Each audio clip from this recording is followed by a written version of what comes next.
अस्सलाम वालेकुम नाजरीन, मैं हूं एडवोकेट अदील हैदर और आप देख रहे हैं मेरा यूट्यूब चैनल। नाजरीन, एफपीआर जो है वो गाहे बगाहे बहुत सारे लोग जो टैक्स नेट से बाहर हैं उनको टैक्स नेट में ताजरों को खास तौर पर टैक्स नेट में लाने के लिए मुख्तलिफ स्कीम्स जो है वो देता रहता है।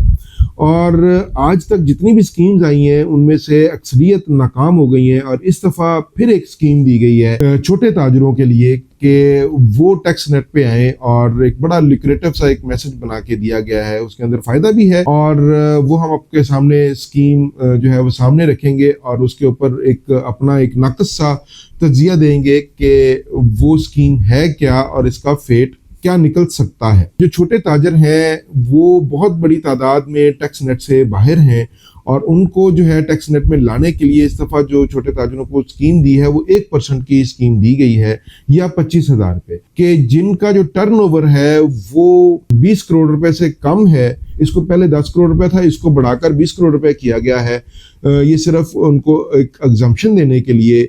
और 20 करोड़ रुपए से कम जिनका टर्नओवर है उनका जो है उनको अगर 1% अपने टर्नओवर के ऊपर टैक्स देंगे तो उनको सेल टैक्स से भी छूट होगी, उनको पीओएस से भी छूट होगी और उनको जो है वो एक ग्रीन जो है प्लेट दी जाएगी जिसके अंदर वो है फॉल करेंगे।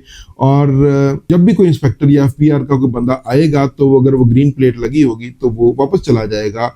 अब इसके अंदर और क्या चीज़ें हैं, इसके अंदर मिनिमम टैक्स रखा गया है 25,000 रुपया कि 25,000 रुपया मिनिमम या 1% विच एवर इज हायर। अब फर्ज किया कि हम एक सिनेरियो में जाते हैं कि अगर एक बंदे की सेल जो है वो 10 करोड़ रुपए है तो उसके ऊपर जो 1% टैक्स है वो आप कैलकुलेट कर लें, वो 25,000 रुपये से जायद बनता है। तो वो बंदा अगर फर्ज किया कि इस स्कीम में आता है तो उसको 25,000 रुपये से जायद टैक्स अदा करना पड़ेगा। अब 10 करोड़ रुपये है तो उसको जो है वो उसके हिसाब से 1% के हिसाब से टैक्स देना पड़ेगा। और अगर मैं इसके ऊपर थोड़ा सा अगर एक जनरल ओवरव्यू दूं कि अगर फर्ज किया किसी बंदे की 10 करोड़ रुपये सेल है तो वो अपनी नॉर्मल इनकम बनाकर उसके ऊपर टैक्स दे तो वो ज़्यादा उसके लिए फेवरेबल होगा कि उसका टैक्स की बचत भी हो जाएगी वहां पे। और अगर वो 1% देगा क्योंकि उसकी थर्ड पार्टी इंफॉर्मेशन के ऑडिट के ऊपर उसको फिर भी एग्जम्पशन नहीं है।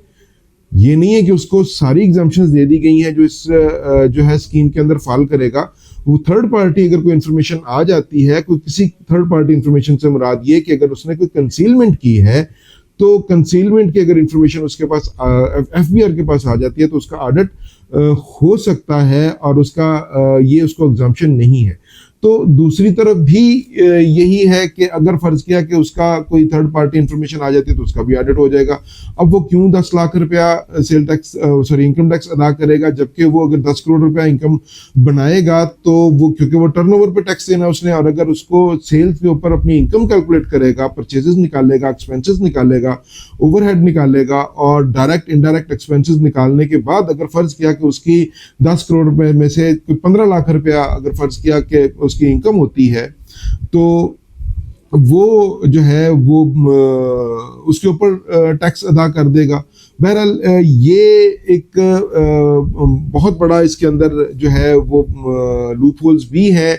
हमारी ये गुजारिश होगी कि एफबीआर को चाहिए कि इस टैक्स को कम करके जो 1.1% है, बहरहाल अब तो स्कीम आ गई हुई है और इसका फेट पता चलेगा इस दफ़ा रिटर्न्स जब सबमिट होंगी कि कितने लोगों ने इस स्कीम के अंदर इसको अडॉप्ट किया है, इसको ऑप्ट किया है और कितने लोगों ने नहीं किया। और ये अब जब ये रिटर्न्स का जो है टाइम ख़त्म होगा तो देन इसका पता चलेगा क्या ये स्कीम कामयाब हुई है या नहीं हुई। बहरहाल अभी जो स्कीम है उसको बहुत लिक्रेटिव, बहुत जो है वो एक खूबसूरत चीज़ बनाकर सामने पेश किया जा रहा है।